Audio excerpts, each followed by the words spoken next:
The announcement of Joe Biden beating Donald Trump in the hotly contested U.S. election has drawn mixed reactions in Iran.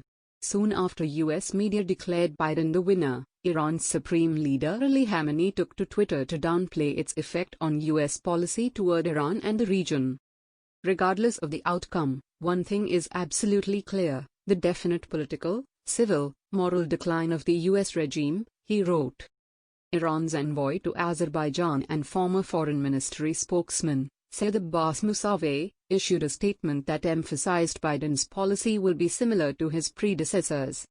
While Iran's official stance remains that there is no difference between Trump or Biden, there is guarded optimism that things could change under the incoming president if he revives the 2015 Iran nuclear deal. Earlier Saturday, President Hassan Rouhani, while hailing what he termed Iranian nation's resistance against the Trump administration's maximum pressure campaign against Iran, said he hopes the new government in Washington will turn the page. "We hope that the next U.S. administration learns from the 3-year experience and returns to its commitments," he said, an apparent reference to Trump's exit from the nuclear deal in May 2018. In a reconciliatory tone, indicating Tehran was willing to talk, Rouhani expressed hope that the U.S. will understand that they have been incorrect in policies toward Iran. Deputy Foreign Minister Abbas Araghchi also made similar comments that asserted new approaches may develop in Washington's policies if Biden comes to power. He said Iran will adopt appropriate methods and solutions in accordance with the shift in Washington's policies toward Iran, but cautioned that Tehran will also counter any threat. On the possibility of Biden returning to the 2015 Iran nuclear deal negotiated during his tenure as U.S. Vice President, Araghchi said it is still too early to comment on it.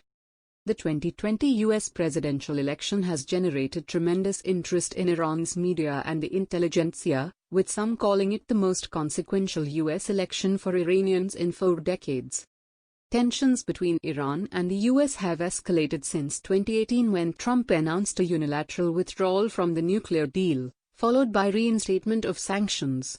Iranians are cautiously optimistic that Biden would return to the deal and relax sanctions. Meanwhile, Joe Biden officially declared victory Saturday, pledging to be a president who will work to mend the nation's divisions and make America respected around the world again. "The people of this nation have spoken. They delivered us a clear victory, a convincing victory, a victory for we, the people," Biden told a crowd of supporters at the Chase Center in Wilmington, Delaware. "I pledge to be a president who seeks not to divide, but unify, who doesn't see red states and blue states, only sees the United States." Directly addressing outgoing U.S. President Donald Trump's supporters, Biden said he understands their disappointment, but indicated now is the time to give each other a chance to move forward together. "It's time to put away the harsh rhetoric, lower the temperate, see each other again, and listen to each other again. And to make progress we have to stop treating our opponents as our enemies. They are not our enemies. They are Americans," he said in his first speech since winning the White House. Earlier Saturday, Biden was projected to win the crucial state of Pennsylvania, and with a victory there surpassed the necessary 270 electoral college votes needed to claim the White House, according to the Associated Press and other news organizations. Biden now holds a commanding 290 delegates after the AP also called the state of Nevada for the president-elect. The states of Georgia, North Carolina, and Alaska remain outstanding several days after Tuesday's election, but it is now mathematically impossible for Trump to win re-election without a major change in vote counts. Biden's victory makes Trump the first single-term president in nearly 3 decades. Trump has, however, vowed to pursue legal challenges to vote totals in several states.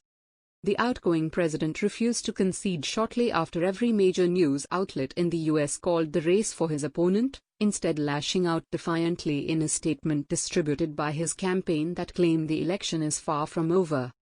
Joe Biden has not been certified as the winner of any states, let alone any of the highly contested states headed for mandatory recounts, or states where our campaign has valid and legitimate legal challenges, Trump said. "Legal votes decide who is president, not the news media." Trump is set to leave office amid a worsening COVID-19 pandemic, with the U.S. reporting more than 1 lakh daily cases since Wednesday. More than 236,000 people have died during the pandemic, and Biden sought during his campaign to cast the grim fact as disqualifying Trump from receiving a second term in office. In addition to the stark health crisis, Biden will now have to contend with uniting an American public that has been sharply divided during the White House race, and could further sink into partisan trenches, particularly with the president's refusal to concede.